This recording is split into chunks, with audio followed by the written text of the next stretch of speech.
நெல்லை அன்பர்களுக்கு மாலை வணக்கம். இப்போ நம்ம ஊர் திருவிழா, தேர் திருவிழா இன்னும் 2 நாள் தான் இருக்கு. இந்த 2 நாள்ல ம நெல்லையப்பர் கோயில பத்தி பல விஷயங்கள் நம்ம தெரிஞ்சுக்கணும்னு ஆசைப்படுதோம். அதுல முதல் கேள்வி என்ன அப்டின்னா, 519 வருஷம் அப்டின்னு சொல்றாங்க. அது உண்மதானா? அது என்ன அப்டிங்கிற தகவல் சொல்லுங்க. ஆக்சுவலா அது உண்மை இல்ல.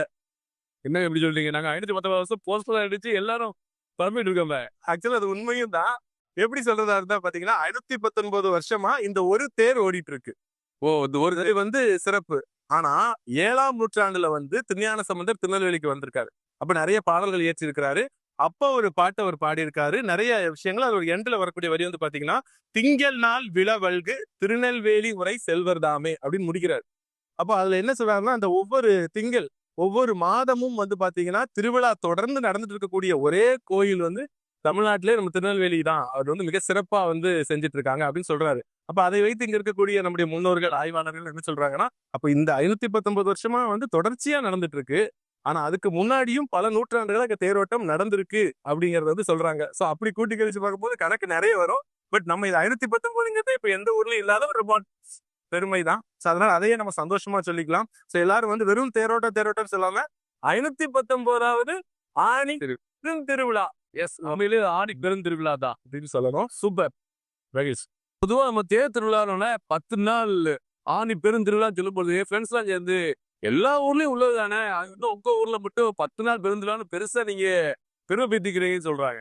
அத பத்தி தகவல் தெரிஞ்சா சொல்லுங்களேன். உண்மையிலேயே ஒரு தகவல் இருக்கு. இப்ப எல்லாரும் இங்க கேட்கலாம். திருவிழா தானே எல்லா ஊர்லயும் 10 நாள் தான் நடக்குது. அதென்ன நீங்க மட்டும் திருநெல்வேலிக்காரங்க எப்பவுமே உங்கள ரொம்ப உயர்த்தி பேசுவீங்க. உங்களுக்கு தற்பெருமை அதிகம் அப்படிம்பாங்க. அப்படிலாம் இல்ல. நாங்க உயர்த்தி பேசல. இருக்கிறத தான் பேசுறோம். ஆக்சுவலா பாத்தீங்கன்னா, இது பெருந்திருவிழான்னு சொல்றதுக்கான காரணம் என்னன்னா, பல 100 வருடங்களா வைகாசி மாதம் மூல நட்சத்திரத்துல கொடியேற்றப்பட்டு 48 நாட்கள் தொடர்ந்து பல விஷயங்கள் நடந்திருக்கு. அதுல அந்த முக்கியமான 10 நாள் அதுதான் உச்சக்கட்ட திருவிழா. அதுதான் நம்ம இந்த ஆணி தேரோட்ட திருவிழா கொண்டாடுறோம். இப்பவுமே கூட பாத்தீங்கன்னா 10 நாளுக்கு முன்னாடியே கொடி ஏத்திட்டாங்க. சோ அந்த வழக்கத்தினாலதான் இத பெருந்திருவிழான்னு சொல்றாங்க. இப்ப கொஞ்சம் நாட்கள் குறைஞ்சிருக்கலாம். ஆனா அந்த பெரும் கூட்டம், அந்த பிரம்மாண்டம் எல்லா வகையிலுமே அந்த திருவிழா பெருந்திருவிழாங்கிறதுக்கு பொருத்தமா இருக்கும். நீங்க நம்பிக்கை இல்லைன்னா இங்க ஜூலை 8ஆம் தேதி பாருங்க. வர முடியலன்னா லைவ்ல பாருங்க. இது பெருந்திருவிழாவா இல்லையான்னு உங்களுக்கே தெரியும். 48 நாள் 10 நாளா குறைஞ்சிருக்கு. ஆமா. அப்ப நம்ம பெருமை பீத்திக்கலாம். பேசிக்கலாம். இந்த ஊர் திருவிழா உண்மையிலே பெருந்திருவிழா. நம்முடைய சொன்ன மாரி நம்ம தேர் திருவிழா ஒரு பிரம்மாண்டமான திருவிழா. அப்படிங்கும்போது தேர பத்தி ஒரு ஸ்பெஷல் கண்டிப்பா நியூஸ் இல்லாம இருக்காது. அத பத்தி தகவல் பெரும்பான்மை மக்களுக்கு தெரியல. தேர பத்தி சிறப்பு ஏதாவது இருந்தா சொல்லுங்களேன். அதாவது சிறப்புன்னு சொல்லணும்னு பாத்தீங்கன்னா, இந்த 519வது தேரோட்டம் சொல்றோம். 519 வருஷமா தொடர்ந்து இயங்கிட்டு இருக்குன்னு சொல்றோம். அப்ப இத யார் உருவாக்குனா அப்படிங்கிறத தேடி விசாரிச்சு கோயில்ல இருக்கிற பெரியவங்கட்டலாம் கேட்டப்ப சொன்ன விஷயம் என்னன்னா, இதை இந்த பணி செஞ்சு, அதன் மூலமா உருவாக்குனவருடைய பெயர் திருப்பணி பண்டாரம். திருப்பணி பண்டாரம். ஆமா. அவர் ஒரு சன்னியாசி. ஆமா. அவர் பாத்தீங்கன்னா, அந்த திருப்பணி செஞ்சதுனாலேயே கூட அவருக்கு அந்த பேர் வந்துச்சான்னு தெரியல. 1605ல அவரு இந்த தேர நிர்மாணிச்சிருக்காரு. அப்போ நெறைய தனவந்தர்கள், மன்னர்கள் அப்ப இருந்தவங்கலாம் உதவி இருப்பாங்க. இப்ப நம்ம தாஜ்மஹால கட்டினது ஷாஜகான்னு சொல்றோம். பின்னாடி இருக்க நெறைய பேர் தெரியாது. ஆனா இங்க பாருங்க அதுல முக்கிய பங்காற்றுன அந்த திருப்பணி பண்டாரம்ங்கிற பெயர பதிஞ்சு வச்சிருக்காங்க. சோ அவரு தான் செஞ்சிருக்காரு. இதுல இன்னொரு கூடுதல் தகவல் என்னன்னு பாத்தீங்கன்னா, இப்ப 4 ரத வீதி இருக்கு. தெற்கு ரத வீதி, மேல ரத வீதி, வடக்கு ரத வீதி. ஆனா அந்த காலத்துல என்ன இருந்திருக்குன்னா, இப்ப நம்ம சொக்கப்பன முக்குன்னு சொல்லுவாங்க. அது பக்கத்துல நிலைத்தேர் சம்பந்தர் அப்படின்னு சொல்லிட்டு ஒரு ஆலயம் இருக்கு. இந்த ஆலயம் இப்பவும் இருக்கு. இது பல 100 வருஷத்துக்கு முன்னாடி இருந்திருக்கு. அப்போ பாத்தீங்கன்னா, இந்த தெற்கு ரத வீதி, வடக்கு ரத வீதி, மேல ரத வீதி அந்த தேர் பாத்தீங்கன்னா, அந்த நிலைத்தேர் சம்பந்தர் ஆலயம் பக்கத்துல இருந்து இப்போ கீழ புதுத்தெருன்னு சொல்லப்படக்கூடிய பாரதியார் தெரு, கிடையாது. தெற்கு புதுத்தெருன்னு சொல்லப்படக்கூடிய வ.உ.சி தெரு, வடக்கு புதுத்தெருன்னு சொல்லப்படக்கூடிய சத்தியமூர்த்தி தெரு வழியா திருப்பி கீழ ரத வீதிக்கு அந்த நின்ற நிலைத்தேர் நிலைத்தேர் சம்பந்தர் ஆலயத்துல நிக்குமா. அங்கதான் ஃபைனலா நிக்குமா. அதனாலதான் அந்த இடத்துக்கு நிலைத்தேர் சம்பந்தர் ஆலயம் சொல்லியிருக்காங்க. சோ இப்போ ஒரு ரவுண்டு சின்னதா சுருங்கிட்டு இப்போ இன்னும் பெரிய ரவுண்டா போயிருக்கு. அதனாலதான் அப்பெல்லாம் அந்த காலத்துல பல நாட்கள் தேரோட்டம் நடந்துச்சு அப்படின்னு சொன்னாங்க. சோ நம்ம ஊர் தேருக்கு மட்டும் இல்ல, தேரோடுற அந்த வீதிக்குமே பாருங்க எவ்வளவு பெரிய வரலாறு அப்படின்ட்டு. சோ இதை கேட்கும் போது எனக்கு மகிழ்ச்சியா இருந்துச்சு.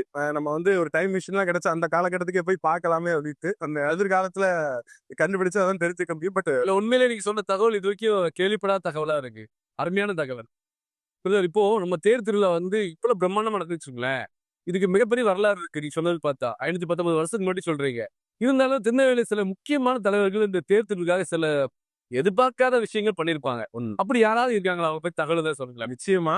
அவங்களால மக்கள் ஞாபகம் வச்சிருப்பாங்களான்னு கூட உங்களுக்கு ஒரு சந்தேகம் வரலாம். கண்டிப்பா. ஆனா நன்றி மறப்பது நன்றன்று அப்படிங்கிற அந்த விஷயத்த வந்து ஃபாலோ பண்ணக்கூடிய மக்கள் நம்ம திருநெல்வேலி மக்கள். அத இன்னும் மறக்காம செஞ்சுட்டு இருக்காங்க. அதுல ஒரு முக்கியமான ஆள் வந்து மேடை தளவாய் முதலியார் சொல்லுவாங்க.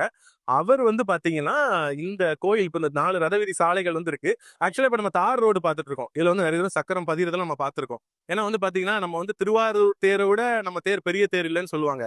திருவாரூர் தேர் வந்து உயரத்துல தான் பெரிய தேர். ஆ. ஆனா எடையில வந்து நம்ம தேர் தான் பெரிய தேர். ஆக்சுவலா 2வது பெரிய தேரா இருந்தது. அப்புறம் அதுல வந்து 2 அடுக்க குறைச்சுட்டாங்க. அதனால இப்ப 3வது பெரிய தேரா இருக்கு. இதுல என்னன்னா, இன்னைக்கும் வந்து தமிழ்நாட்டுல மேனுவலா இழுத்துட்டு போகக்கூடிய ஒரே தேர் வந்து நம்ம தேர். நம்ம தேர் ஹைட்ராலிக் வச்சுலாம் இழுக்குறாங்க. அது மதுரையில இழுக்குறாலும் இந்த அளவுக்கு வெயிட் இல்ல. அதுல வந்து நம்ம தேர் சிறப்பு. இப்படிப்பட்ட தேர் ஓடணுங்கிறதுக்காகவே அந்த காலத்துல நம்ம மக்கள் வந்து கல் சாலைகள் தான் அமைச்சிருக்காங்க. பெரிய பெரிய பாறை கற்கள வச்சு தான் சாலைகள் அமைச்சிருக்காங்க. அப்புறம் நாளடைவுல வந்து தார் சாலைகள் கிட்டத்தட்ட 4 அடி உயரத்துக்கு வந்துருச்சு. அதனால கோயிலுக்குள்ள வந்து தண்ணீர் போற அளவுக்கு சூழல் இருக்கு. கடந்த சில வருடங்களுக்கு முன்னாடி வந்து இங்க மாவட்ட ஆட்சியரா இருந்த விஷ்ணு அவர்கள் கூட அதை வந்து ஸ்மார்ட் சிட்டி திட்டத்தின் கீழ வந்து நம்ம சீரமைச்சு பழைய சாலைகள் வர்றதுக்கான வாய்ப்புகள் இருக்கதா சொன்னாங்க. நம்முடைய மரியாதைக்குரிய சட்டமன்ற உறுப்பினர் நயனா நாயந்தன் அவர் கூட இத பத்தி சட்டமன்றத்துல பேசினதாலாம் வந்து தகவல்கள் படிச்சேன்.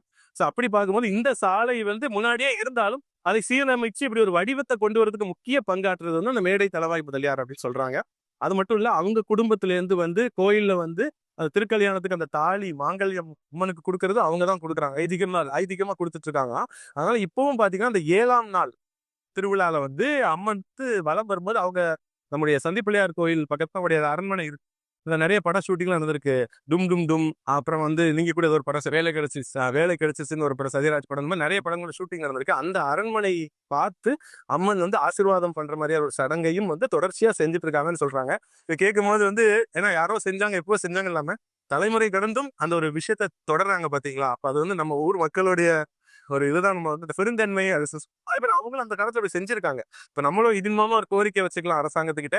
அந்த கல் சாலைகள மீட்டெடுக்கணும். அடுத்த வருஷத்துலயாவது நமக்கு வந்து அந்த கல் சாலைகள்ல தேர் ஓடுச்சு அப்படின்னா, அது வந்து தமிழ்நாட்டிலேயே வந்து ஒரு கல் சாலையில ஓடக்கூடிய ஒரு தேரான பெருமை நமக்கு கிடைக்கும். ஒண்ணு ரத வீதிகள்ல வந்து அந்த கல் சாலைகளா இருக்குங்கிற ஒரு தனி பெருமையும் கிடைக்கும். பாத்தீங்க அப்படின்னா, பேசுன தகவல்லாம் பாத்தீங்க அப்படின்னா, இதுவரைக்கும் கேள்விப்படாத தகவல். இத கேட்கும்போதே மனசுக்கு சந்தோஷமா இருக்கு. நம்ம திருநெல்வேலியில உள்ள தேர் திருவிழால வந்து இவ்வளவு பெரிய வரலாறு இருக்குன்னு தெரியுது. இப்படிப்பட்ட வரலாறு மிக்க இந்த தேர் திருவிழாவ வந்து நம்ம வந்து மிகவும் சந்தோஷமான முறையில குடும்பத்தோட வந்திருந்து, இந்த காவல்துறை சொல்லக்கூடிய விஷயங்கள ஃபாலோ பண்ணி, சந்தோஷமா அந்த தேர் திருவிழா கொண்டாடணும்னு நம்ம வந்து நெல்லை லைஃப் சார்பாக மக்கள்ட்ட வந்து கேட்டுக்கிறோம் நம்ம. ரொம்ப மகிழ்ச்சி. உண்மையிலேயே வந்து இந்த முறை வந்து மாவட்ட நிர்வாகமும், நம்முடைய மாநகராட்சியும், நம்முடைய காவல்துறையும் மிகச்சிறப்பான பணிகள செஞ்சிருக்காங்க. அதுலயும் குறிப்பா மாநகர காவல்துறை வந்து ஏராளமான விஷயங்கள செஞ்சிருக்காங்க.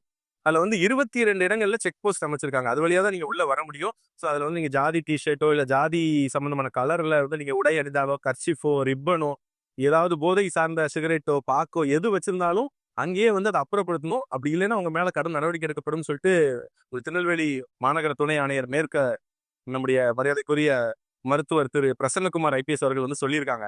அதை தாண்டி நீங்க சொன்ன அதே கோரிக்கை தான் வைக்கணும்னு நினைக்கிறேன். இன்னைக்கு நம்ம ஊர் வந்து திருநெல்வேலி பக்கம் ஒரு சமய நல்லிணக்கத்துக்கு சான்றான ஒரு ஊர். வந்து இது ஒரு மத திருவிழா இல்ல. இது நம்ம நெல்லை மக்களுடைய திருவிழா, ஒரு கலாச்சார திருவிழா. எல்லாருமே கலந்துக்கிறாங்க. நீங்க பார்த்திருப்பீங்க லாஸ்ட்டா கூட ஒரு தேரோட்டம் போகும்போது, ஒரு இஸ்லாமிய சகோதரர் வந்து சாம்பிராணி புகை போட்டுட்டு போனாங்க சாமிக்கு. இங்க வந்து மக்களுக்குள்ள எந்த பிரிவினையும் இல்ல. அதனால நம்ம வந்து இது வந்து யாரும் ஒரு மத திருவிழான்னு நினைக்காதீங்க. இது நெல்லை திருவிழான்னு சொல்லி எல்லாரும் வந்து கலந்துக்கிட்டு மகிழ்ச்சியாகவும், பாதுகாப்பாகவும் இந்த திருவிழாவை நடத்தி கொடுக்குமாறு நெல்லை மாநகர எல்லா அமைப்புகள் சார்பாகவும் அன்போடு கேட்டுக்கொள்கிறோம்.